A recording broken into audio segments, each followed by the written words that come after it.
Naira TV analyst and handicapper Andy Serling with Armen and Levack joining us every Thursday at 3:45 throughout the Triple Crown and Saratoga season. Good afternoon, Andy. How we doing?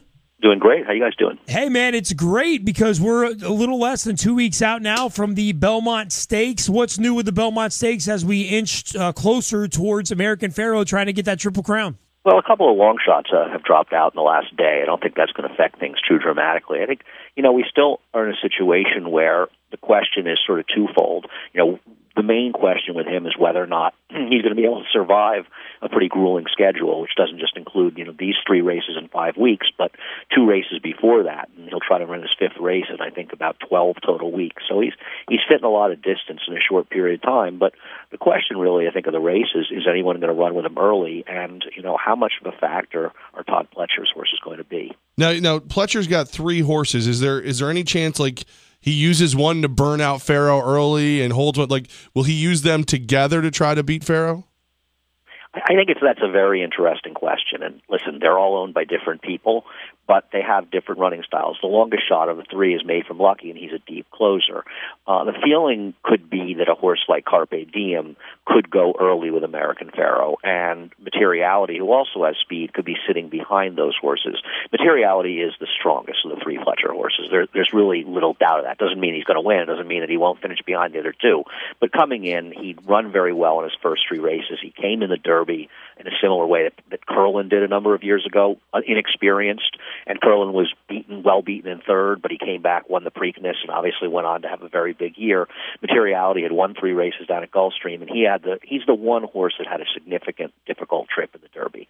He broke slowly, he was shut off, he was shuffled back, he had trouble around the turn, and he was running at the end. So I think there's reason to believe Materiality is the real threat to American Pharoah. But the question is whether or not somebody can provide real pace to go to American Pharoah, because he's able to gallop around in front.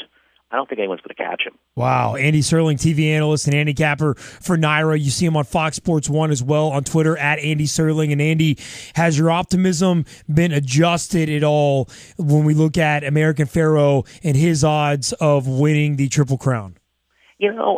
It's hard. It's just hard to know. You really want to see exactly where the draw is, because I do think it's kind of important where the horses draw. I mean, this is one where I have to think that American Pharoah wants an outside post because he is the hunted horse going in. But if he draws an outside post, especially outside Todd's horses, it makes it harder for people to hunt him, because he can do really whatever he wants. But I think that Victor Espinoza, they're different horses, but I think he went under a lot of criticism last year for his ride in California Chrome. Personally, I don't think he did anything wrong. I just think the horse didn't have enough horse to win the race. But lack of aggression was something that was criticized. And contrary to, some opinions that because the Belmont is a long-distance race, a 1.5 miles, you want a closer. You don't. You want horses with speed or tactical speed. And I think he wants to be aggressive with American Pharoah, but he'd like to be able to do it on his own terms, which he can do from the outside. If he draws inside and one of Todd's horses like Carpe Diem or even Materiality is right in his flank, those horses are positioned to make his life very difficult. And believe they want to beat American Pharoah, or at least they want to make him earn it. Now, last week, Andy, we kind of put you on the spot and asked if there was anything going on at Belmont during the weekend that I could, kind of build my bankroll with. You threw out a couple horses, and I got to tell you, I did pretty good, so you're not getting out of here without a couple tips. Well, we're always looking at the late pick 4 at Belmont. We have a guaranteed late pick 4 on Saturday, and we focus on that a lot. It's guaranteed at $300,000, and we hope people are using the Naira.com website and using Naira.com to bet. We had a special deal last week where you got a 10% bonus. I don't know what else we have in store, so we're always looking at that. But I think there's a whole lot going on Saturday's card. I thought it was a very, very interesting card throughout. And while the late pick 4 starts in race 7, a couple of horses earlier in the day to maybe make some money for that late pick 4, like the 4th race, the 5-horse Iced Over. I like his chances a lot. I think there's a horse that's a fair price in the 6th race, the 2 Man of Many Virtues, a horse I'm sure you can all relate to, running in the 6th race. And then, the late pick 4 is an interesting sequence where the first leg of it, the 7th race, the 1 Splendid Gold is the horse to beat. The 9 Spot Duchess is very difficult to beat. And we've got a really good feature. This weekend we're running prep races for our next big day, which is Stars and Stripes after the Belmont on July 4th. And we're running prep races for our two big 3-year-old races, the Belmont Derby and Belmont Oaks.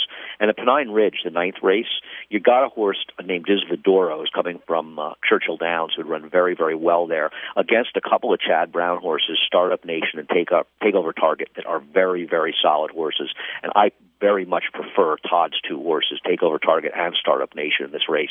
I'm not sure he's running both. I think whichever one runs will win this race. I wouldn't be surprised if they both run 1-2 in here.